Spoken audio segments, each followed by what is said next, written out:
The Korean War began on the Korean Peninsula in June 1950 and lasted until July 1953, where an agreement was reached whereby the North and South remained divided and therefore separate countries.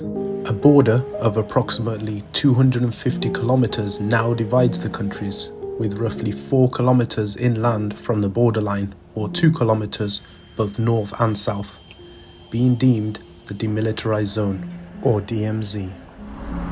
Good morning, beautiful people. So I'm here in Seoul, South Korea, and I'm going on a tour today. I'm going to see something which I think a lot of people want to see and come into South Korea. I've definitely got to, 100% I've got to. So the only problem with this place is that it gives me a bit of a language issue. It's not what you'd expect. So of course I'm from England, so I speak English. And so we would call the Demilitarised Zone DMZ. However,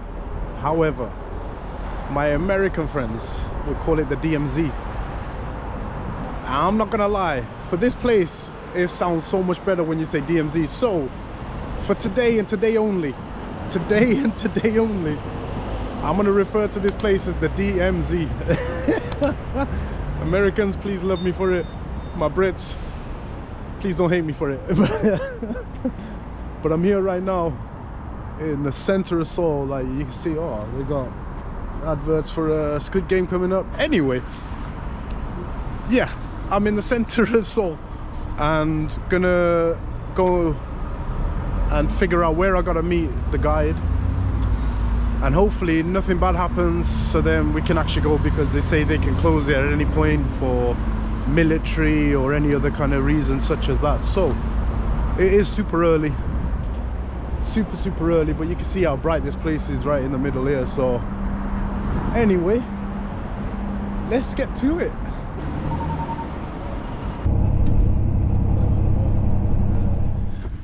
Got to the first place now, Gamaksan mountain.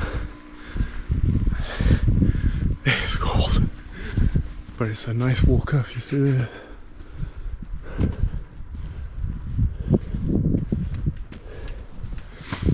There's a beautiful sunrise as well, but the windows on the coach were full of condensation, so couldn't see anything. But here now,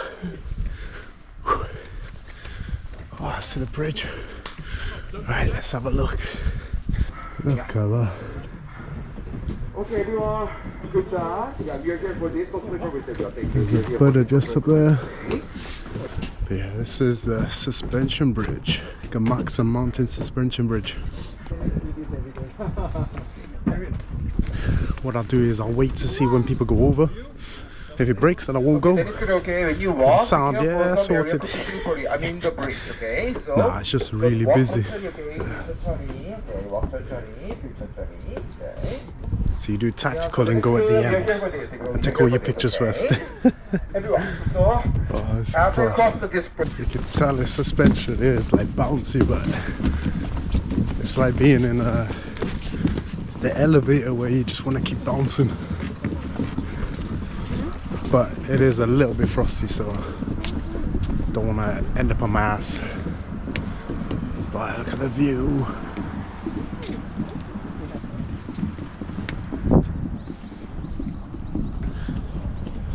Yeah, this is dope. Look at that. Ice all down there. The mountains in the back are mad. I kind of want to go see that Buddha, but I don't think we get up there, up to the top. So one thing I found out today, which is mad, but just around the bridge underneath, used to be a battlefield, a battleground, and there are commemorations. So a plaque just at the top, a circle one, the Gloucester Heroes Bridge, to commemorate the UK soldiers that fell here in the battle in the Korean War.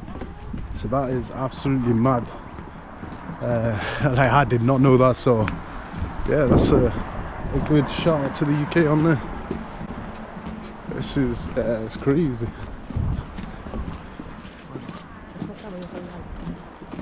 But you can just imagine like this whole battlefield out there. Look at this, for a beautiful sun rising over the mountains.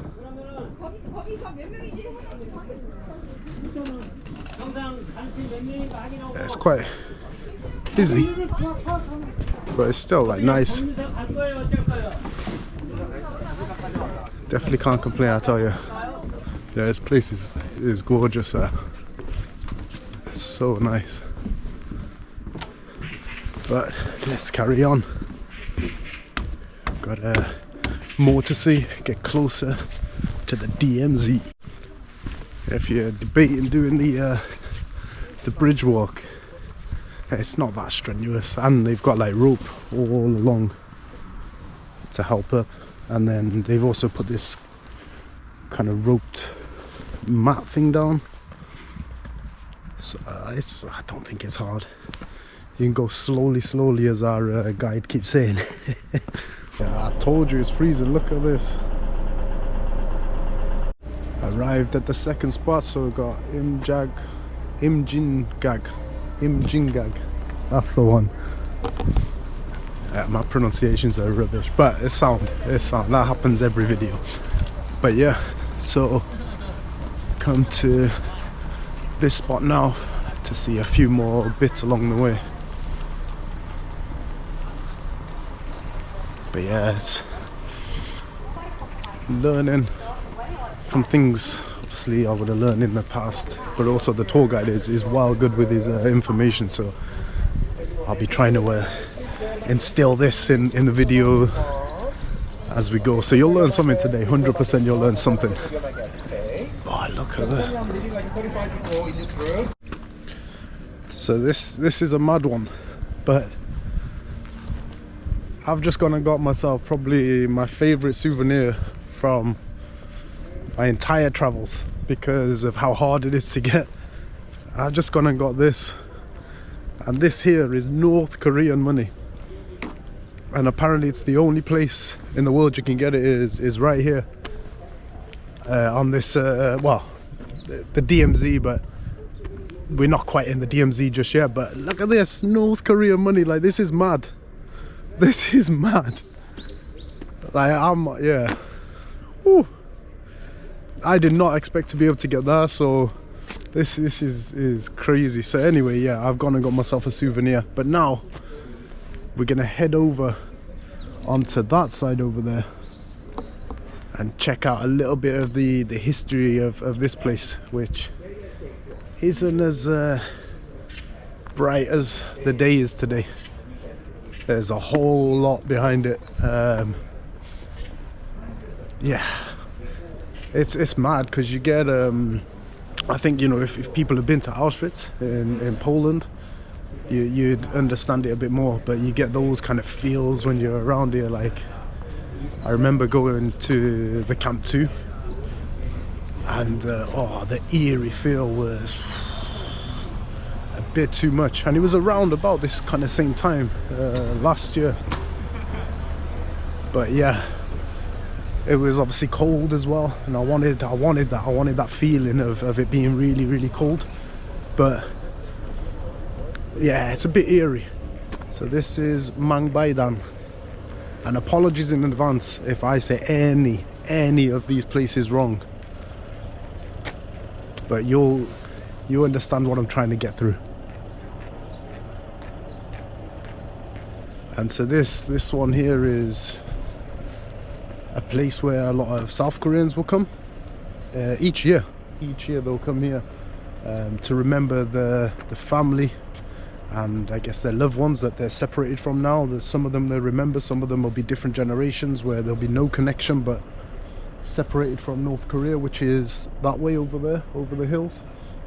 But the South Koreans will come here every year as a remembrance to those people, and bring the food, and I guess in essence mourn together, mourn their lost loved ones, you know, ones who have passed away, and also ones which they just don't have any connection to.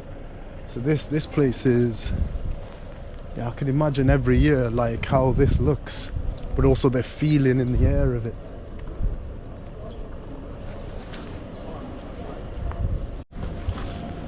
And of course, we're not here to, at least when I do these videos, it's to learn the history and not to throw shade on any country or anything. Like, people all have their own opinions, and it's a tough time. You know, a lot of the innocent people is where I personally feel for, you know. We have wars that are going on today, and again, it's normally the innocent people, the normal everyday person that feels the hit of this, not the politicians. So one of the things I wanted to show is this one here, the comfort ladies.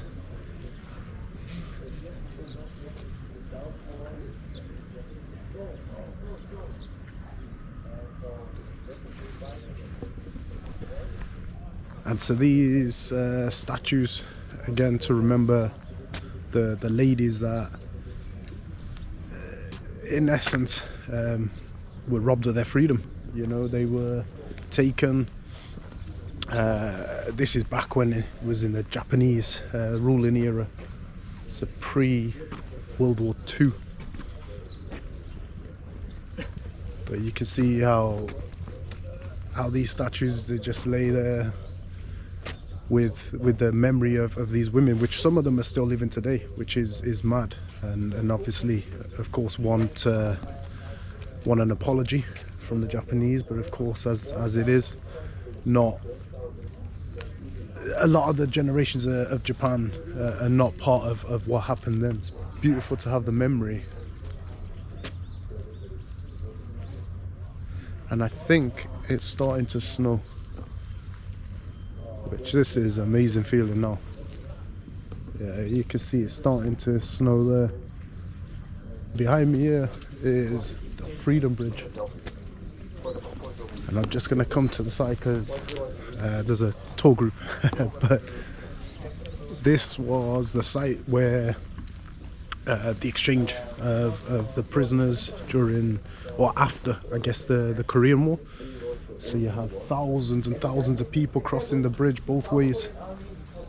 And so it was a temporary bridge built just for that, and it's still there today. It doesn't look like the strongest bridge, but its importance is massive. So yeah, it's called the Freedom Bridge. You've got a whole lot of ribbons, and so when I spoke about before, the people come in here each year to mourn their loved ones. They will also write on these ribbons.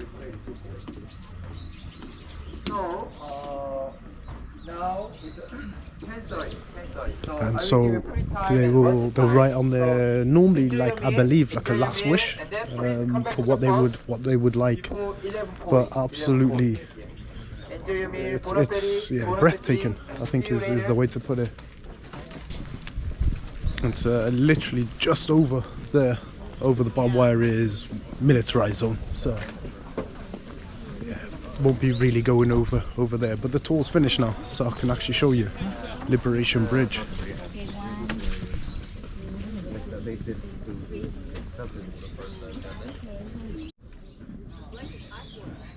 And then you've got this absolute beast.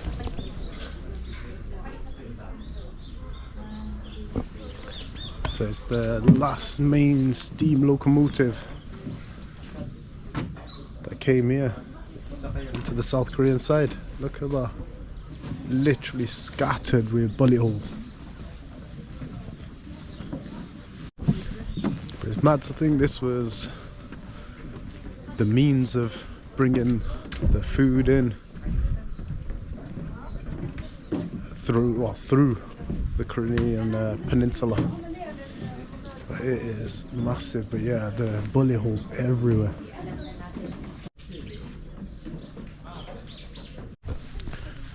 This place is scattered with memories. But it's amazing to see. It's well preserved. But you'll see, you can feel again, similar to Auschwitz, where you are when you've got so much barbed wire. And I guess obviously Auschwitz, it's there from before, and obviously here it's technically still live military area. So but I thought I'd bring you down to check out this frozen lake. It's called Fancy Carp. Oh, there's Fancy Carp at the Unification Pond. So Unification Pond, that's what this is. Look at this.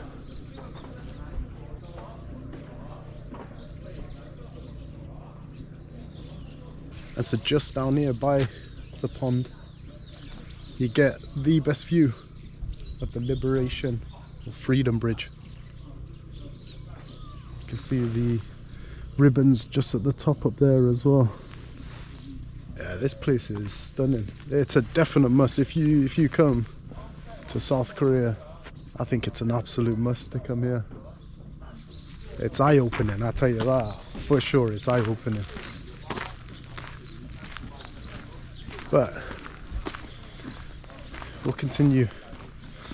There will be parts as well along this journey where the guide has said that we won't be able to film, so there will be parts where I'm gonna have to just try and describe, I guess, how it feels or what it was like, where it was. I believe a part of that is definitely the tunnel, which is apparently when we get to the last blockade. So I'll share a bit more on that later, but when we get to the last blockade, it's about 170 meters from the technical North Korea border, which is mad. That's going to be absolutely crazy. So yeah, I'm looking forward to checking that one out, that's for sure. But this place, like, look at this for a view here.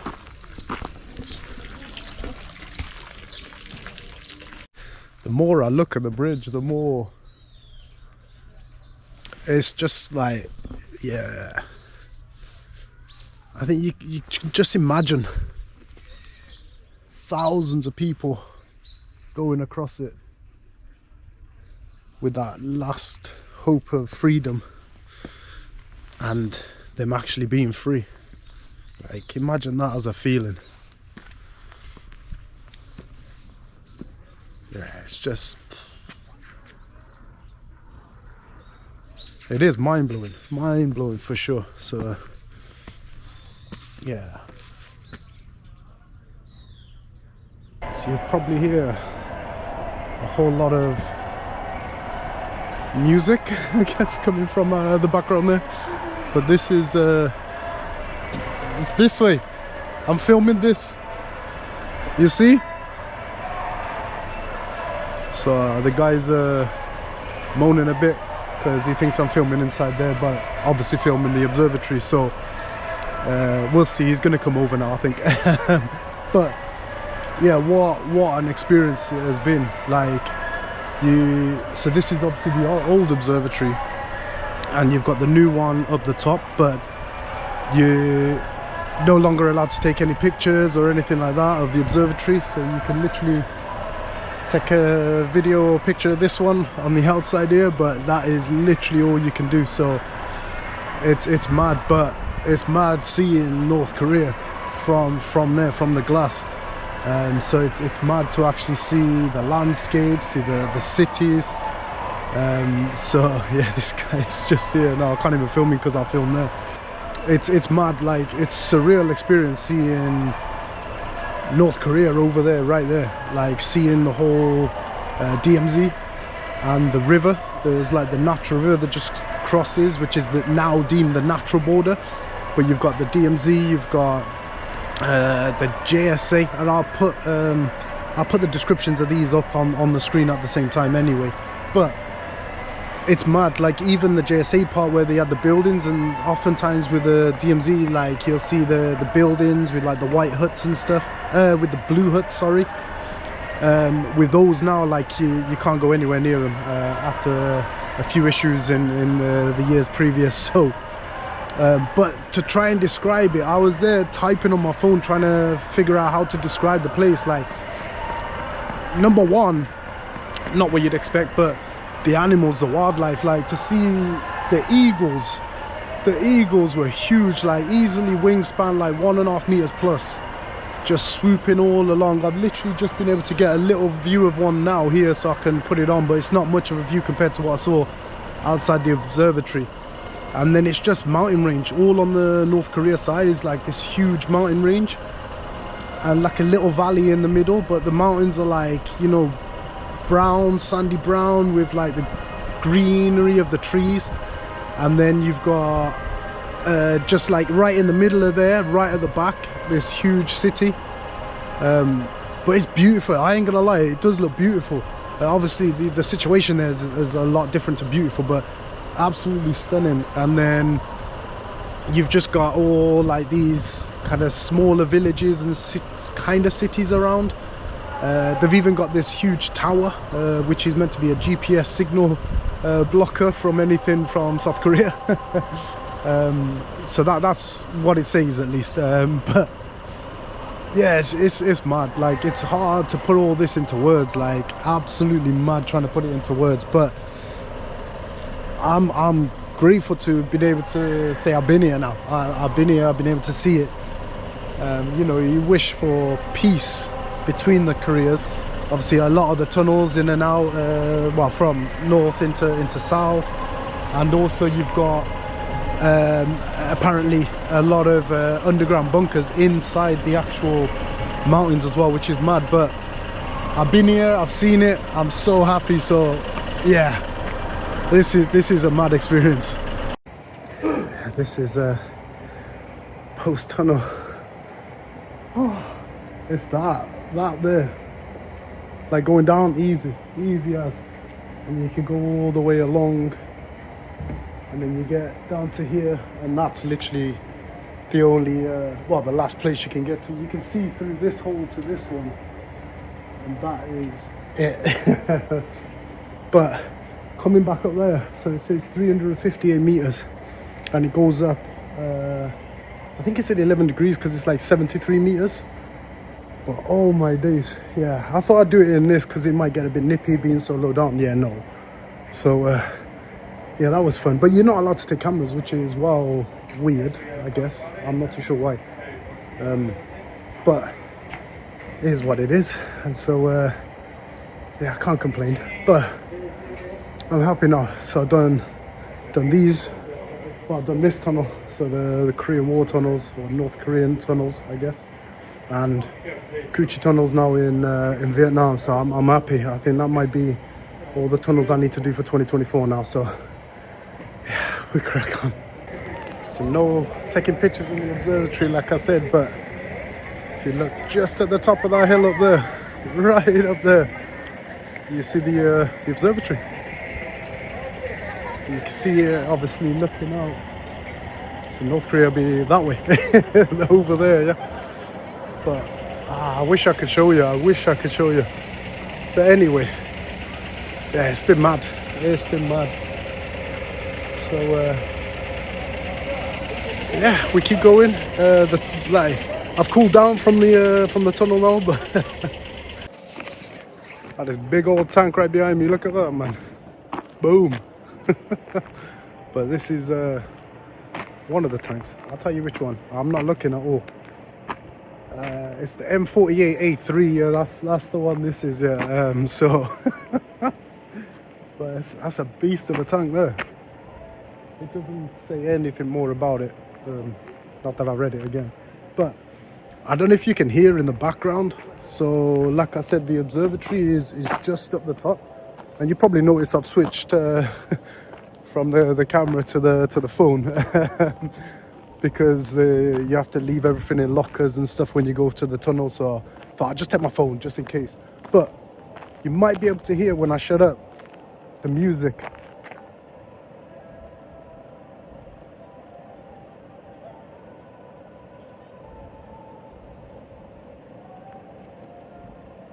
I'm not too sure if you will, but I can hear it anyway. But Yeah, like apparently when things started breaking down between the countries, obviously, North Korea have been, at least in the past, I don't want to say now, but have been sending what they call trash balloons over, which are filled with trash or poop, from what I've been told. And they would come over to South Korea. Obviously, normally going to be detected by the border here, the DMZ. But yeah, it's mad. But yeah, South Korea had installed the speakers, and apparently at one point blasted Gangnam Style to annoy the North Koreans. So I mean, it's a good song, but I can imagine how they get annoyed after a while with that. But yeah, it's mad. It's mad. It's like tit for tat. But obviously major effects afterwards. That's where it gets serious. Yeah. So when it's like music battling, like you could deal with that. But yeah, afterwards then it's too much. But so far, been here all day so far, and it has been peaceful. Hopefully it remains to be peaceful. But it's still surreal. It's still so surreal being here.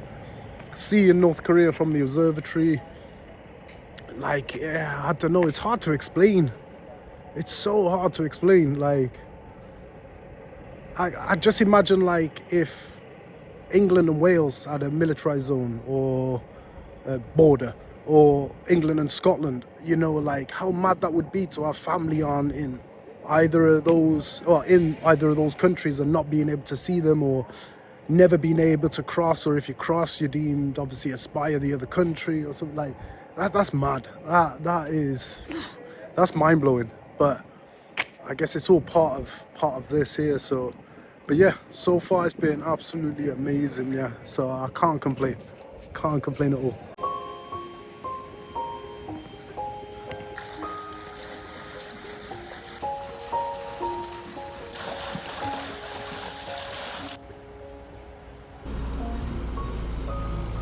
So at the final stop now, and this is the Unification Village. So apparently there's about 450 people that actually live here, and they are the families of a lot of the soldiers or officers that were back during the war that used to live here as well. So it's a heavy farming place, and so it is. Yeah, it's quite mad to be here.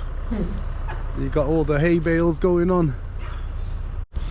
But it has been absolutely amazing. Amazing is the way I could put it, to be able to witness this, to be able to come around and in the DMZ. But yeah, to go into the DMZ, to go into the tunnel, to go past, like, we had to go past the military checkpoints as well, which was yeah, it's mad. And a lot of them are young, from the conscription, like of the younger guys, so about 21 years old. They'll go and join the South Korean army for about 18 months it is now. But yeah, it's been an amazing experience, amazing thing to see from obviously this side of the border. So yeah, what an experience. Honestly, it's hard to explain what it's been like, but it's been absolutely amazing. So I'm happy the tour's done as well. So yeah, I honestly I recommend every one of you to go and check this place out. Whenever you come to South Korea, especially if you're in the capital Seoul, come and check this place out. The tour is worth it without a doubt. So that's your lot from me anyway. And yeah, thanks for watching, and be sure to check out more of the travels out here in South Korea and Southeast Asia. Thank you.